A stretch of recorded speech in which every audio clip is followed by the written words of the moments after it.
And we are live. Night Social, episode 6. Open discussion. Kenny Bangs decided to join us. Thanks, Kenny. Like always, we're going to start off with fun fact of the week. All right, Kenny, what do you got for us? For the fun fact of the day? Or anything, yeah. Shit. For the moment. All right.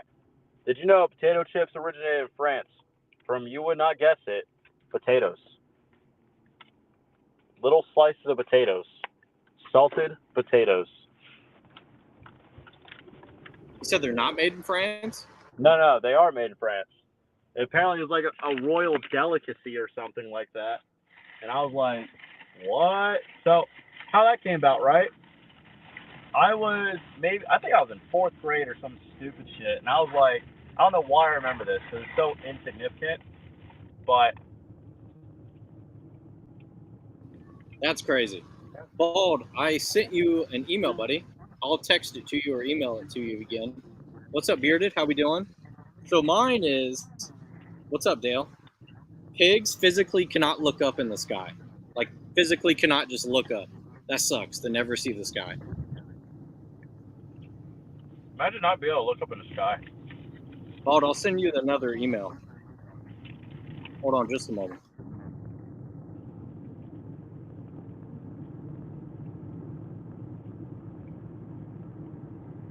My mission to Taco Bell is complete.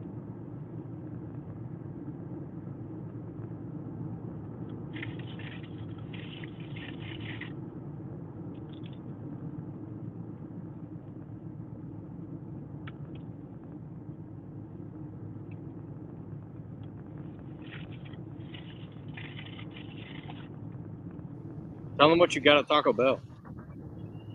Well, I got this steak burrito.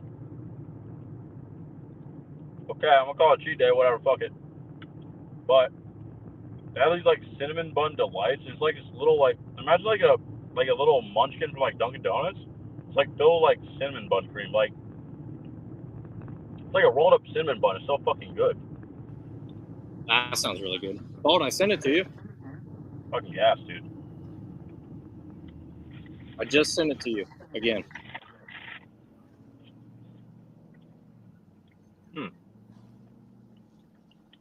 Taco Bell needs to give me a fucking sponsorship. That would be nice. They do a lot of sponsorships. They do a lot of scholarship handouts. Oh, but a lot of places do, like Chick-fil-A. That's one of them. They support Boys and Girls Club. That's pretty cool. Maybe Taco Bell's based, you know. What's up, Daniel? How we doing? What's up, boys? I fucking hate driving on campus even at night. There he is. This time it went through. Holy poop. So you came in a little late, but you got like a fun fact or anything cool for this week? Yeah, I do. Hang on. Right, My body sent me a special Russian surplus night vision. No way. Yep. That's awesome. Those are better than these. Holy poop. Oh, these things are awesome. They work even in daylight. They're super tubes. They're L4, Yep. not even L3. That's what I'm talking about. No battery needed. I love how you tagged me in a fucking giveaway. That's awesome. Nice. It's a free for all on Instagram, boys. So, have you ever dealt with night vision, Val? Once, when I was down in South Carolina, when we shot a night match, Rick from It's Just Discovered, he actually let me use his. Not for match, but before, just messing around, and I was really, really impressed. Okay. Was it like a green or white phosphor? Do you It was remember? green. Green? Yeah. Green's not bad. As long as you have a good either Omni 6 or 7, because they're like contract tubes for like the military. They're now available for civilians. Those have really good foam. Well, X-Ring's got all the hookups for the military grade stuff, so I'm assuming he got it through him. Right. That guy pretty much just rocks top of the line stuff. Awesome. It can go wrong with green. Some people prefer it, honestly, depending on their vision. I mean, he coupled up with the lights and all the other stuff. I was impressed. I was really impressed. And like lower FOM tubes sometimes are really good in low light because they're it's EIB or EBI is like really high. So in real low light settings or no other ambient light, they really shine better than like a super tube. It's pretty interesting the difference. Nah, I mean, definitely between that and the suppressors, you own the night. There's no question about it. I think owning the night's kind of subjective now. It really is. Because now more and more people are owning nods. And now nods, and if the other guy has nods, like I had a conversation, I think yesterday with my buddy Grayson, and what him and I talked about was things are seeming more and more near peer because more active shootings are happening with dudes wearing kit. More people are getting into kit and actually like proper training, which is crazy to see. It's a good and bad thing because if you're a good dude, it's used for good intentions, but if you're a bad dude, it's being used for bad intentions. So what does that create? All around, either way, more casualties on both sides. I don't know. Anything really. I got a bad feeling that most of those active shooters are either staged or somehow pharmaceutically encouraged. Oh, dude, I feel like a lot of those active shootings are fucking staged. I feel like a lot of them is kind of a psyop kind of deal to push the anti-gun agenda, kind of herd people into wherever the government wants us to be. And you know what? I'm gonna throw a little AirPod in. 100%, and they push that shit everywhere. I'm actually watching the show on Netflix called SWAT about LAPD SWAT team. A pretty cool show, but they had one case where basically a guy was active shooter. His gun jammed up, whatever. He went back to the guy. He got his gun illegally, and the guy set him up with a bump stock, and now he's like 800 rounds a minute, and his bump stock actually worked like full auto switch. I'm like, oh my god, and they're like dragging the whole thing throughout the entire episode about this bump stock. They raided like that little like run down backyard gun shop, and I was like, yeah. They're like, oh, look at all these machine gun accessories. Now he has a machine gun running around, and it was like a bump stock, and I'm like, oh my gosh. Yep. Hey, I'm giving you guys heads up. I'm walking to my barracks right now. I might lose connection for a second. I will rejoin if that happens. Daniel has a good point. Says gun-free zones are the problem. They've always been the problem. Well, I definitely agree with it, especially if you think about it. States like New York, I mean, the amount of training, especially now, amount of background checks and all the other bullshit you go through just to get your CCW, you should be able to carry the gun, whatever the cops do. And look at the states that have the most restrictions. They have, if not the most leading crimes with firearms. Oh, fun fact. The cities with the most gun restrictions also have most what? Mosquitoes. I kid you not. LA is number one. No, Chicago's number one. LA is number two, and New York is number three in number of mosquitoes. For mosquitoes?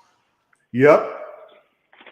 There's another fun fact. Say the place where the most crime happens, if I understand correctly, because I cut out for a second, has mosquitoes? The most mosquitoes? Yep. That's interesting. Speaking of mosquitoes, I'm getting pissed off. All right, so avoid mosquitoes. Good to go. Yeah, that probably got nothing to do with the gun laws, but it's another useless fun fact. I mean, something's up the fucking politician's ass. So, Kenny, do you prefer white phos or green phos, and why? I don't have enough experience with white phos to truly speak on white phos, so I can't really make comparisons. I've looked through white phos. I've looked through white phos PVS 14, and they're fucking cool. And but I've not had the a chance to really operate with them and do things. So it's kind of like hard for me to really give a well-educated answer on my preference, being I've only had any significant experience with one. So looking through them, do you think the white was better for you personally, or do you like the green more? I'd say probably the white. I can see the white becoming a favorite for me, honestly. Okay, I feel like I can distinguish things a little bit more. gotcha. We can definitely see that being a thing. I mean, I want to get well bosses and play with them and see how I like them compared to green. Because like I only got to look through it for like a few seconds. The tubes just keep getting better and better. Eventually, we'll just have big truck. We'll just have like these interfused tubes instead of having like clip-ons and stuff. That's probably like in 10, 20 years though. I think the Army already has something like the really high-speed dudes, like DARPA and all of them are developing stuff that are already basically like that. Like you have a set of duals, but the tubes are interlaid with, it's like fusion. It's like thermal and night vision. The thing I just got issued, I got the 31 Deltas, and they come with something called the Akati. You know what the Akati is? Yeah, it's that thermal clip-on. Yep. Yeah, we talked about it last night. Yeah, it's fucking cool. Yeah, it's nice. Oh, you're hiding in the bushes? I just forwarded the chat link to X-Ring. Okay, thank you. Maybe he'll pop in. Sometimes he does. Depends how busy he is. I mean, this guy lives all this stuff. I mean, he's an ex law enforcement, and he does all these crazy competitions with the night vision. That's the other thing. A week away, man. I'm excited. I looked at the stages again just to double check, and I'm excited for everybody to shoot them. That's gonna be fun. The only downside is it's really hard to record the video. Actually, that's what this will record. It's an analog recorder. It will record through the tube. So everything I see, this will record up to 4K. And I also have a Psionics, which is a digital night camera. So it can record in color, gray tone, or green. Wow, you better put in some kick-ass video. Oh yeah. I put up a thing in the community tab that was like, this match is happening, don't miss it. It's gonna be like a really cool highlight video. And I got a guy coming from Pennsylvania that has like special cameras just for this stuff. So it's gonna be pretty sick. Nice. Good. Well, I can always let you borrow my Russian surplus thing. Russian surplus? Dude, those are nice. You should paint them. Yeah, maybe I should put more pictures on Instagram. Hey, look at it, Mr. X-Ray. Thanks for showing up, man. Appreciate What's up, gentlemen? I don't know how good my internet is. I'm in Atlanta right now, but we'll try. Atlanta? You didn't get into shooting in the middle of Atlanta, yeah, did no you? Kidding. You better turn off your light. That's an indicator. Yeah, no, we're down here for a Blade show. Okay. Oh, that is this weekend, isn't it? Yeah, it is. And you're doing Blade show without Rick? We won't go into that. Rick's enjoying his life right now. Can you guys hear me a lot better now? Yeah. So X-Ring, the knots that Rick has, he let me try those in South Carolina. What were they? They're green or white? Those were white phosphor. Nice. Okay, so I was wrong. Okay. Did you like them, Val? Hey, what do I know? That was the first time I had them on my noggin. You know, like, man, I feel like Batman. And not to mention, I'm halfway colorblind anyway. Yeah, me too. This fucking sucks. Me too, man. Me too. They can make fun of me all the time. Like my family, my wife. Like, hey, what's that over there? Like, shut up. So what's your setup, Ray? I run a couple different setups. I pretty much run Team Wendy helmets. They're good enough for what I need to do. They are not ballistic. I do have the counterbalances or the counterweights on them. It'll make a big difference, especially if you're running duels. I will tell you that I had a lot of experience with it, like a single, like a PVS 14. And I honestly think I'm just as fast with that as I am with a set of duals. However, driving at night, you need duals just for the depth perception. I do run a set of white phosphor on my duals and just the regular green on the PBS, and then everything you need. I guess a lot of people don't know that your optic, your red dot needs to be compatible with the night vision as well. You can't just pick up any optic. Yeah. Yeah. Definitely. God damn, if you get a ever had to nice drive little burn. with PVS 14s. I can't picture myself driving in those things because I mean it was cool. You definitely can see a lot, Oh, but yeah. I don't know if I'd be brave enough to drive with that thing on. You're doing a lot of this. Super easy. But yeah, It you is. do around. Next time I'm down in South Carolina or North Carolina, we gotta try it. Let me Yeah. know if you're in the area. So I guess if I can, and I don't know how long I can be on here, but I guess the biggest advice that I can give to somebody that's getting nods, if you're just wanting to look around, great, but you're going to need all the other accessories to make everything work well. On my long guns, I'm going to be running like a PEC, but you can go with an D ball or something like that. But you're also going to want to get an illuminator for your rifle, especially. And you might remember this, Val, when they had those plates and they were out there kind of a ways. Yep. Unless somebody had illuminated that for you, you would not have been able to see those plates. Yeah, with the best tubes, you can only see so far. There's no Correct. zoom. It's literally your eye. If there's not enough ambient light for these tubes to work, you're not going to be able to see everything. So, like I've exactly been on what the receiving end of that. Oh yeah, Ray, you missed my special Russian forces surplus tubes. Hang on 1 second. Let me show you. Okay. This Yeah, is these gonna things be are fun. limited edition. I want a pair. What does he have? Some toilet paper tubes? He called it. That's crazy. Yeah, I figured that. This is the Russian surplus. All you got to do is purge them and you're good to go. There you go. No batteries needed, no charging, nothing. There's solar. Yeah. That's funny. Now, I will tell you, I'm a huge proponent of Surefire, as you can tell. Yeah. Those guys are super great. I love their illuminators. I like their lights. However, if you're going to be shooting a night match where you're going to be running a pistol as well, you're really going to want some type of IR laser on your pistol. Trust me, I've done enough of these matches. I've shot a lot of them. And just having a dot on your pistol, while it'll suffice for doing some slow movement and all of that. I mean, you can be plenty accurate, but if you're really wanting to be fast, the best thing that I've found has been the Streamlight, and it's got the IR illuminator with the laser.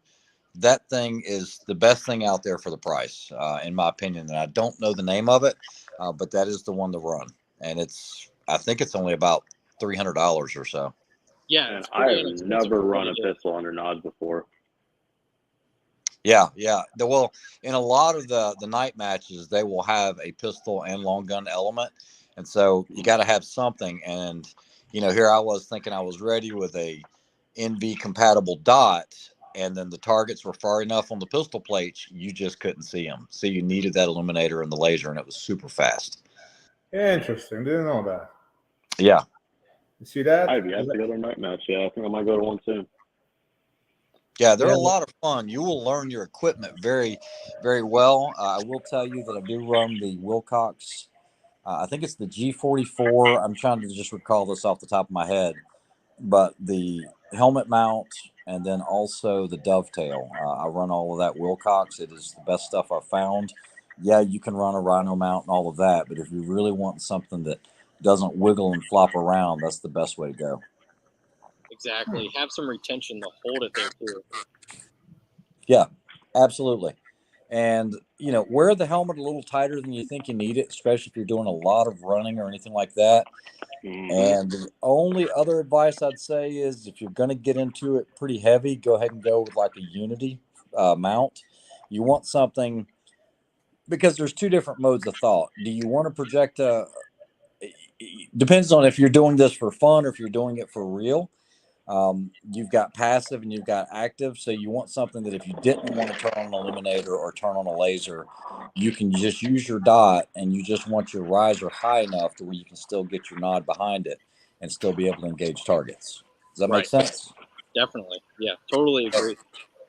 All right, now I'll shut up and listen to you guys. I don't know a damn thing about the night vision, so I never ran it, and at the rate I'm going, it'll be a while till I can afford it. So, but you still do owe me a review on the pistol, though.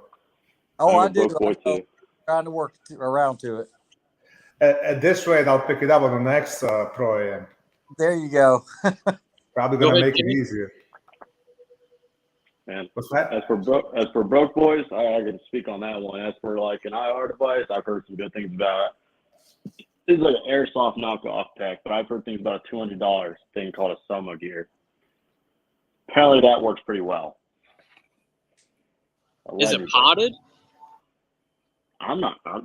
Shit, man. I wouldn't even know what that term means. I am not that liquid on nods. I just use them when I need to. Gotcha. The potted ones supposedly hold up to the recoil long term, so you don't have to keep re-zeroing it. But I mean, if that's all you can get, that's all you can get. If it works, it works. I mean, me personally, I'd rather just go ahead and get like I don't know, I've looked at the Holosons, I've looked at D-Ball, I've looked at PEX. I mean, if I understand the Holosons are a bit cheaper, but they work. So, I mean, I guess I have a problem with any Holoson products. X-Ring, I got a match. I set up a whole match because no one's really doing it in Ohio.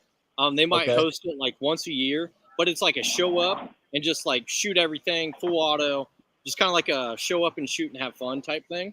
Yep. So I was like, well, let's get this like actually USPSA style going and maybe even sanctioned. So I talked to a bunch of different clubs, bunch of different ranges, and finally a local club was like, yeah, we'll give it a shot. So I have 5 stages, and I'm very excited for people to shoot it next weekend. Nice. So where is this at, Spectre? You're making me want to come over there. I don't know how you're going to run it. I know most of the bigger events that I've been to, they will actually start in the daytime, and you shoot the 5 stages without any type of night vision or anything like that because you're shooting it during the day, and then you have like an intermission, and then it gets dark. That way, I don't know if they're just deeming that a little bit safer because that's your biggest consideration. You have a lot of guys shooting. White light's not that big of a deal, but when you have a guy that's like your setup right now, your RO's got to be set up with nods. You really got to watch the muzzle, and this just gives them a little more familiarization. That's what I've seen out of most of the matches. Exactly. I really thought about doing that, but time frame, the club was like, we don't want to do a whole 8-hour match. I was like, all right, that's cool. That's fine. So I'm going to start it at 9 and go till like 11:30, close to midnight. And I broke it up in 2 different squads of 12. White light, and the ROs are really good at white light. There's a SWAT guy, and then a really, really good friend of mine that's been around white light. So they're going to take care of that. And then a really good buddy of mine, we're going to RO all the night vision squad. And just like you're saying, that's the first thing I thought of. I was like, they're going to have to be at least familiar with night vision, also familiar with safety rules, and have night vision as well. So I figured I'd just do that role. And I think it's going to go smooth. The longest one is 100 yards, and the shortest one is 30. It's pistol and rifle. Yeah. No, that sounds good. Don't do like the match that Val was in with us, where they kind of messed everything up and they were mixing white light guys with NV guys. That's the biggest. That will get guys ticked off. Separate them, keep them apart because your eyes are adjusting and all of that. And with the nods, it's a lot more important than if they're in their own squad with white light and then your other squad here with nods. So keep them separate if you can. I think we fucked that up. I think it takes like 30 whole minutes, 10 or 30 minutes. I forget which one it was, but around then for your eyes to fully acclimate to the light. Yeah. And the white light guys will always be faster too. Oh, yeah, for sure. Oh, 100%. And I had a couple guys message me and they're like, hey, my buddy doesn't have nods. I do. Can he join the night vision squad? I was like, no, because that's dedicated for night vision only. But if you want to do that and be with him. You can go in the white light, and that's on you if you want to deal with that. And he goes, oh, I can do that. I was like, yeah, you can go to the white light, but we're not going to have your buddy go to the white light. And I explained why. I was like, no hard feelings. This is why. And he goes, all right, cool. So, and that's what he did. I was like, all right, have fun. Yeah. Yeah, it's hard to justify the cost of entry, but once you do it, you'll be glad you did when it comes to purchasing night vision equipment, and you really do get what you pay for. Now, I will tell you that I've been playing around a lot. Now, there's a lot of videos I did not do. I had some of the hybrid night vision thermals. Those things are like 15 grand, but you really couldn't capture what you were seeing and how awesome that was. And that's still in its, I'm not going to say infancy, but it probably needs a little bit more work, and it does drain a lot of battery. But if you're going to do any type of hunting, I think best bang for the buck is going to be the iRay, the Rico RH5. You can laugh if you want. It is the same tubes that you're going to get out of the Trijicons. It's the BAE tubes, and that is an awesome little setup. I don't know of anything else for that price, which is about $5K in a thermal, that you use it as dedicated, use it as a helmet mount, and you can also use it as a forward in front of your scope. Y'all are making me want to go take out a 12 grand loan. Yeah, those are hard to beat. They really are for the money. And I've searched around everywhere. And, you know, I was out last year at Todd Hodnett's facility out in Texas, and they let us play around with some $80,000 thermals that were on the rifles. It was insane. There's a whole nother level out there that none of us are ever going to attain. Were they analog or digital or what? It's the newest, latest, greatest. I know that you could easily engage targets at 1,000, easily. But it was a huge. It was probably the size of this bottle right here, and it had to fire up first and heat up before you could actually use it. I think there was a 4-minute charge or a 4-minute warm up period, but it was the latest, greatest. I've never seen anything like it. You said it was like $80,000. That's insane. $1,000 per unit. You can buy a house for that. Yeah, that's crazy. Imagine that, just holding a house in your hands. Yeah, exactly. Wow. Well, actually, not even I that. have more than where the fuck you have in your bank account on my rifle right now. It is funny. I have more than your life savings, bitch. Yeah. I would have to be really nuts to spend 80 grand on the night vision just to play around at the matches. Yeah, that's insane. You'd have to be like hunting or some type of like something more than just like a hobbyist, unless you have that extra cheddar. Yeah, that's for serious work. That's not. I don't think that's even for most of your hobby. But Val, when you moving towards the south? The goddamn house is still not sold, so I really need to sell this stupid house, and I still have one more property to deal with. So as soon as that's done, I'm out of here. Yeah, I really liked your video on the Alien. That was a really good synopsis of that pistol. Yeah, thank you. What pistol? His Laugo, the best, worst competition pistol out there, but it's a great pistol. But for competition purposes, I don't think it does it. It doesn't check the boxes. Yeah, I said the same thing because Devin was asking about it. And I was like, if you purely buying the gun for competition, you're probably better off spending $5 grand on MPA or Atlas or Infinity instead of spending it on this gun, because you get a truly competition gun with a lot more aftermarket support and bigger magazines and all that. So as a matter of fact, I just ordered a 21 round magazine for the P10F. Obviously, it's got to get shipped to Pennsylvania, and I got to figure it out over there. But I think I can make it work in the Alien. I mean, the top it's shaped a little differently, but I think I can just Dremel in the new magazine catch, and it'll probably work. So that might be a plus. Yeah, but I'll be shooting it this weekend. I'll be shooting it Saturday and Sunday, so we'll see how it does. Who makes the Alien? Laugo Arms. They from Prague, Czech Republic. I don't know why they still advertise Czechoslovakia, but they from Prague in Czech Republic. Czechoslovakia hasn't been a thing since 1989. Yeah. Okay. Yeah, that's a very interesting weapon. Oh, it absolutely is. I mean, one of the reasons why I like it, I don't like run-of-the-mill stuff. I like something different. But it's like a novelty, honestly. And like you said, either yesterday or the day before, its price is just going to keep going up. Like the imported ones that are coming are going to be more expensive. Well, supposedly they won't import them anymore. Supposedly the Lago Arms opening the factory over here, and I bet you the fact that they were able to sell 5,000 of them or 500 of them at $5,000 price tag within a couple of months probably helped them, because if you look at the gun, there's no freaking way there's that much work that goes into the gun as opposed to traditional 2011 when the stuff is hand fitted and all that. It's just, there's no way. All that, everything there is just machined. There's nothing really hand fitted. You know, I mean, it's a great design, pretty simple and genius, but it's really they gotta be just machining the parts and just put them together. Yeah, and that's what I was saying. The import is going to be more expensive, like because they're not doing it anymore.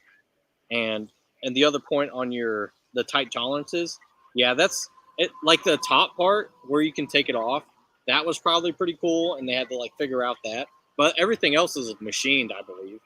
Yeah, I mean, it's got a fixed barrel, so you don't need all that tight lockup and all that. So it's excellent shooting gun. It's accurate and all that. Especially mine's got a lock grips, the brass grips. The thing with the sight is like 53 ounces or something. It's heavy as crap. But like I said, I don't think you can't cheat the physics. Yes, you get a little bit less muzzle rise opposed to the 2011, but you get a lot more recoil. It hits. I've been looking at 2011s lately. I guess the Prodigy kind of fixed their stuff. So I mean, but then there's also the Staccato if you want to spin the cheddar. But then you have the Platypus coming out, or it's already out. You can order it, right? Yeah, but those are not your truly competition gun. Those are, I would call them more of like a hybrid, maybe duty guns. You want truly competition gun. You get a hold of Infinity, Atlas, MPA, and you have that in your hand. You can actually appreciate the work that goes in it, because you can literally feel everything, the way it moves. It's just forget it, and that gun will move the same after 10,000 rounds. You know, it doesn't. It's not gonna rattle. It was I don't know if it was 9 or 38 Super, or I forget, but it was an Atlas. And that thing, I ran one mag. It was 20 rounds. It was butter. It made me look like a better shooter. Like that's how good the gun is. And I wasn't scared of it, but it was new. So like my mechanics were really there. I was gripping perfectly. Like my trigger work was good. So it made me look even better because the gun is flawless. The only error is the user. So I was like, I got to get one. And then I looked at the price tag. I was like, I'm not going to get one. Well, you're going to sell one pair of your nods and you can get one of those. I can't do that. I got to get loaner setups going. Yeah, a true competition 2011 will absolutely, and I know people might argue this, I don't think Val will. It will absolutely make you a better shooter as far as being able to hit targets that are further, just because of the way they're set up. I've had guys where I'd put a plate out at 25 yards, they take their Glock or whatever it is, and they might hit it, 5 out of 8 times or something. Where you put a true competition 2011 and they've got the fundamentals, the basic fundamentals down, they'll go 8 for 8 on it. Val, would you agree or disagree? 100%. I would even go as far that you might be cheating with one of those guns, even if you don't have, if you have somewhat, your trigger press is not 100% perfect. That thing will kind of make up for it with a single action trigger and short reset and all that. So, opposed to Glock, yes, you can shoot a Glock at 50 yards, but you got to be on point 100%. Opposed I've done to it at 100. You know, it's a race gun. It's like you want to compare a freaking Ferrari opposed to souped up Toyota. You know, yeah, they're both gonna go 200 miles an hour or whatever, but one will get you there in style. Yeah. Yeah, a The lot Glock is the of Honda these Civic. new shooters are coming, and they'll spend $2-3 grand on a staccato and show up to these matches, and they'll just burn down a stage, and they'll be like C's, like Charlies and Deltas, and they'll see these other guys get alphas, and like, man, I thought this gun would help me.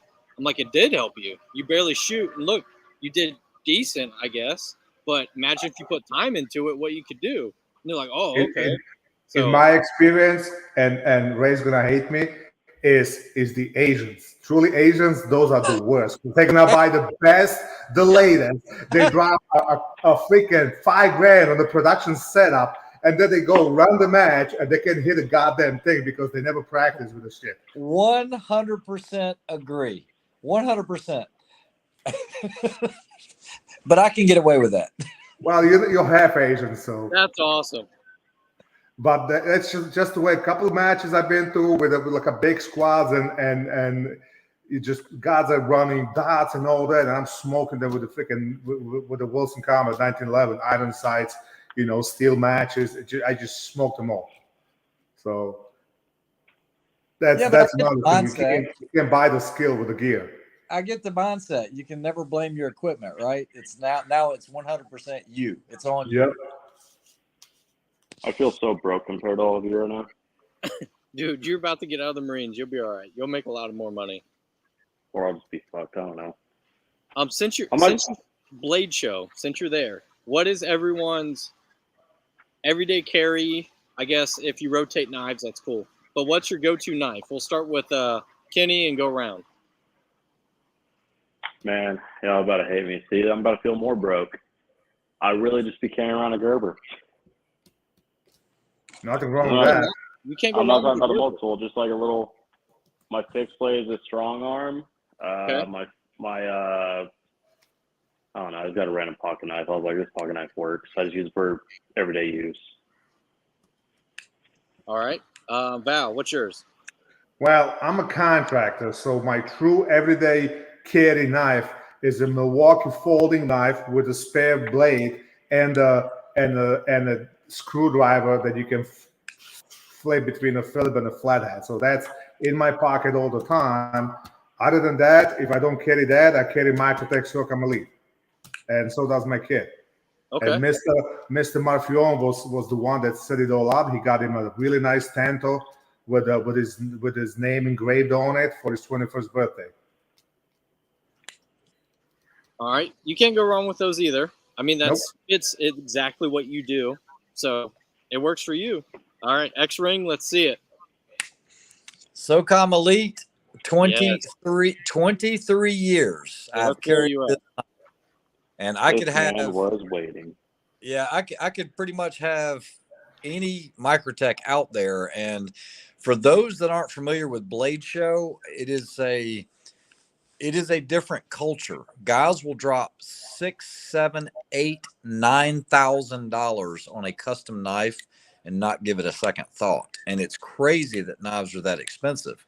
We brought a lot of customs here with Microtech, the new Amphibian, some customs, and those are over $5,000 each, and those will be sold out within about 30 seconds. What the hell is wrong? I can't understand spending like that amount of money on a blade. Blade collector. So once a year, they are usually about once a year. Sometimes it's every 2 years. We do a couple of knives. One is called the Masterpiece, and then there's also a Dragon Slayer. Those bring upwards of $20,000 each, and they're pre-sold before they're ever even made. Okay, so they're like rare, very rare, like limited edition type. Correct, and it will be everything from actual certified, meteors that they're using as far as inlays on the blade. There's a ton of machining. Honestly, could never justify or see that, paying $20,000 for a knife, but guys do it each and every day. It's crazy. I think that because I say the same thing about art, right? And that crafting blades is like artwork. I say it's like art. So I mean, Yeah. people pay thousands, millions of dollars for a fucking painting. I mean, like, they're really passionate about blades and whatnot. And I've seen some really stellar looking blades. I wouldn't buy one myself, but I don't know, if I was sitting on a shit ton of money, I'd be like, you know what, screw it, I'm giving me a cool blade now. Yeah, I was going to try to show you, but the light's not good. But I'm in downtown Atlanta at the Cobb Galleria. Now, the show does not open until 10 o'clock tomorrow, and you have to have an expensive early bird ticket in order to be able to get in tomorrow at 10 o'clock. It's called a VIP early bird. So I'm not going to flip the camera around or anything else because you really can't see out of this window. Guys were already camping out this afternoon at noon when we got here, and they will sleep out just like the guys that back in the day that were sleeping for the iPhones and all this other stuff. And the lines wrapped all the way around the building, and they will be there all night until 10 o'clock tomorrow to be the first in to have an opportunity to buy some of these, not just ours, but all of these other different manufacturers' knives. Yeah, but a lot of these guys are not buying it for themselves because they know they can get something and a good deal. They're probably going to resell it. But true collectors, with the FU money, they just don't care. It's just like buying an art or buying a Ferrari or whatever. So we can afford I'm trying it. to figure out how to flip this camera. How do you do that on a cell phone? I think you double tap it. Bearded Lunchbox carries a karambit. That's very interesting. Yeah. Bearded, have you ever took like a class to learn how to actually like efficiently use it, like Krav Maga or anything, or you just like its ergonomics? You got to go in settings. Oh my goodness! You got to go in settings on the screen. You should have a button settings. You click the settings and change the camera. How we doing, Mark? Thanks for coming, buddy. So I carry 2 different knives. I rotate them out. Both Microtechs. Nice. Microtech Ultratech with a Tanto. Yep. And then I also do a Trodon as well. I know them very well. Those are nice knives. I didn't know there's a lot of guys that are into Microtechs. I was actually going to show you, if you guys have never been to Blade, I'm just going to pop out of the room here real quick. And this is where all the deals are happening right now in the pit. Wow. So, look at that. See, they're just doing deals right now. And that's before the show even starts. So, yeah, it's a different subculture. I would never experienced any of it until I started doing all this with Microtech. Dude, So you work for Microtech, or are you just associated? No, I actually work for Microtech. Okay, so how do I send off my knife? Because my Ultratech it barely fires. The blade's very dull. Okay, so the first thing, if you have a Microtech out the front, just think of it as like your EDC pistol. Yeah. It does require some maintenance. Otherwise, it's going to get lint balls in it and everything else.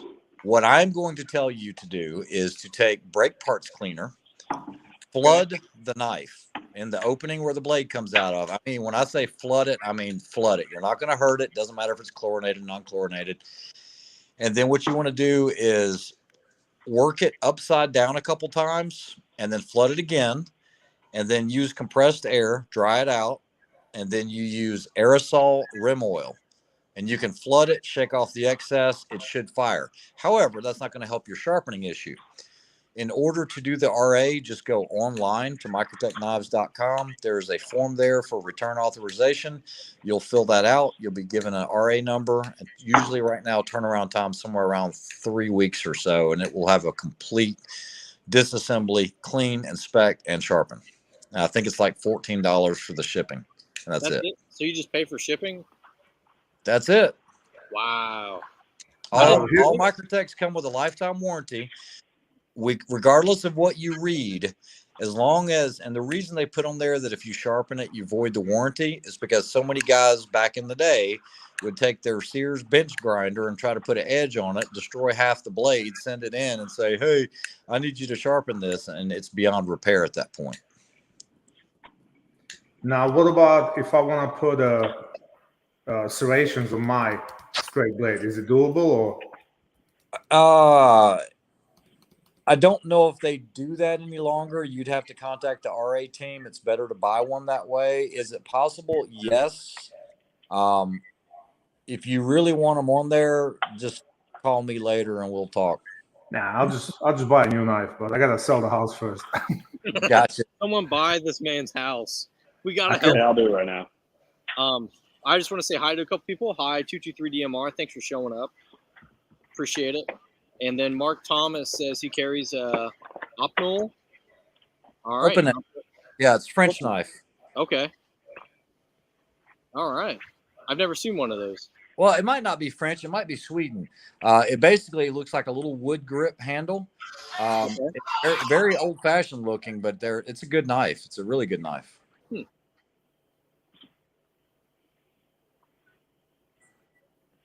I need to go get my money up or something. I did not know that about Microtech. Thank you. I obviously should probably just send it in the box that it came in. You can. Some people will actually just put it in like a USPS box, and you can send the original, and it'll fit into that box pretty easily. And yeah, I know they take care of our RAs and service. If I told you how many, Microtech makes so many knives, it would really blow your mind. And there's a whole division just for return authorizations, for sharpening, all of that. That's awesome. And the return time's not that bad. A couple weeks. Right now it's running about 3 weeks. They did get it down to about 2, but then it was way up there years ago. But right now, 3 to 4 weeks max usually. That's not bad at all. Especially since I would assume people rotate. I mean, if you only got one knife, yeah, that sucks. But if you rotate, that's not a problem at all. Before you know it, you're like, all right, well, I kind of want a different knife. It's there. It shows up. So yeah. That's Exactly. what I love about my Milwaukee knife. It gets dull. I just change the blade. Yeah. now And they I have can even perform a surgery with it. now they have SHOT Show patches. They have the NRA patches. Do they have Blade Show patches? They have Blade Show patches. I don't know if I don't know if I've ever seen that. There are usually Blade Show knives that are marked with Blade Show, and people collect those. And then usually at Blade Show, there'll be what they call a show special. And so if you're one of the first ones in line, you get like an Ultratech Blade Show special, and it's less than $200. But What? oh yeah, No way. Yeah, we do it every year. Dude, let me send you some money. But yeah, we've seen lines of hundreds of people just to get in on a Blade Show special, and we used to sell them for $100. They did it once a year, and then that slowly went up now because he really tries to give back for that. Yeah, Devin, I tried to get the Blade Show special for a couple of years, so good luck. Unfortunately, Ray doesn't have that much of a pull. Hey, Well, I've got to be doesn't hurt careful. to try. Just my position within the company, it would be really tough. I get hit up for knives pretty much every day. I mean, literally. And we try to sponsor a lot of shooting events. And Microtech, the owner, Anthony, has been really good about supporting the shooting sports. And so we've sponsored the Snipers Unknown every year since it started. We sponsor the Memorial 3 Gun event pretty much every year since the first year. And then we sponsor the Duskin, which I'm shooting next week, and that's just special operations. There'll be 200 plus SF guys there. And so, yeah, we do put a lot back into the community just because we're strong supporters of the 2A. I can attest to that. I think that's a question for you. Okay. Can you read? Can you see the questions? Oh, hold on. No, that's in a really little small thing. Ray, is that Tony you're talking to? No. I've actually got Sam in the room with me right now. We drove down together because moving in, building the booths and all that other stuff is a lot of work. There's close to 30 of us down here. Microtech has close to 200 employees and 5 different locations. We have 2 in Bradford, Pennsylvania, and 3 in North Carolina. Well, since we got like 11 people in here, do you want to like plug anything, any promotions, anything that Microtech is doing? No. I honestly do try to keep it a little bit separate. And those that know that I do stuff for Microtech, great. But I try not to put too much stuff on the channel with regards to that because it is separate and they have their own channel. And I'll Awesome. help out every once in a while, but I do appreciate it. Thanks for the opportunity for that. Definitely. Kenny, are you still there? Did we lose you? Yeah, man. I just got back. Can you guys see me on the cam? We No, can't we see can't you, see but you. we It's can all hear you. black. That's all that matters. We can hear you. Sorry, I've been multitasking the whole time. Let me see if you guys can see me now.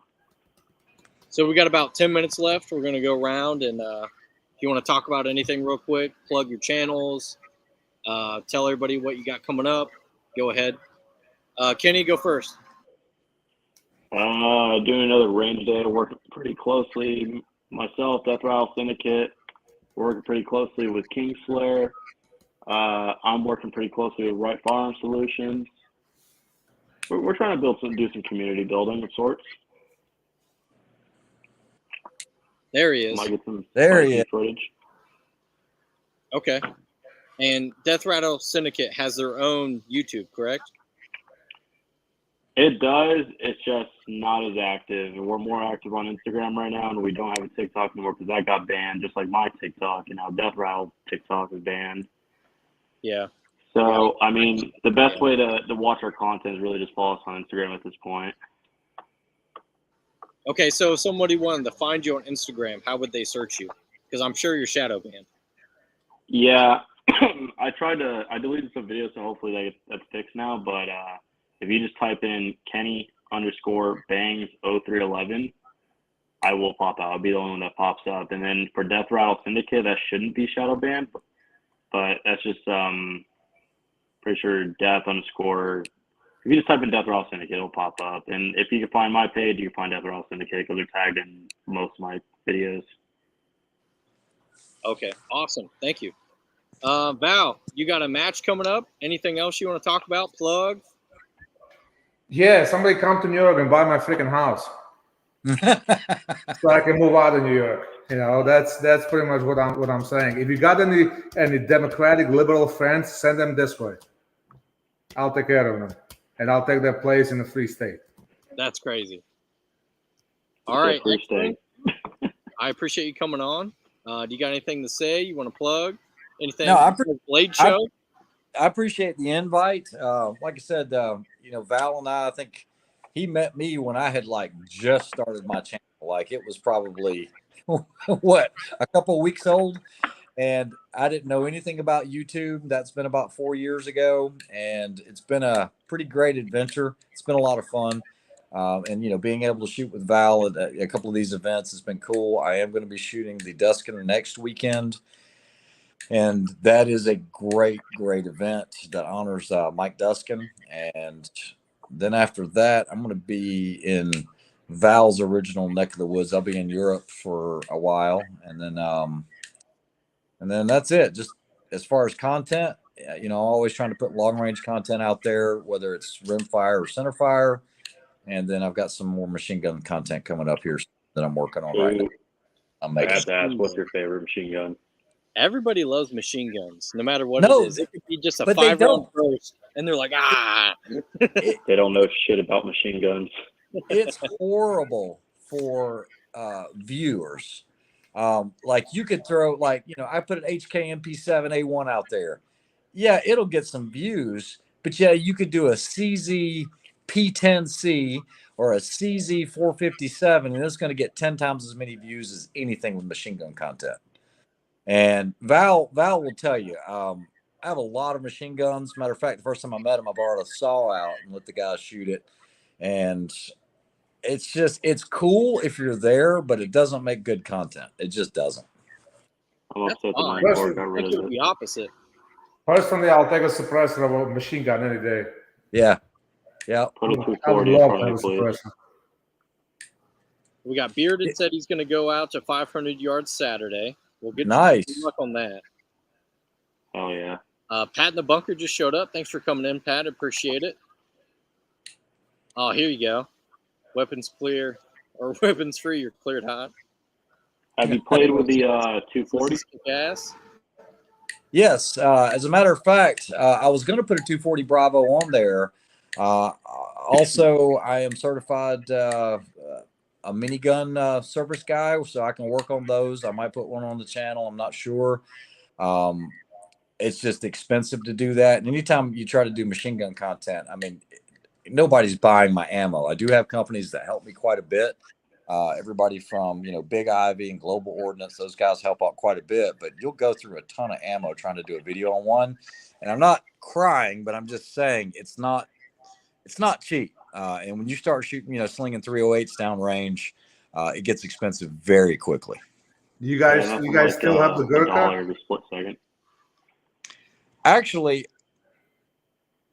what do we need to wait on 1 second? Sorry. No, I was asking, do you guys still have the Gurkha?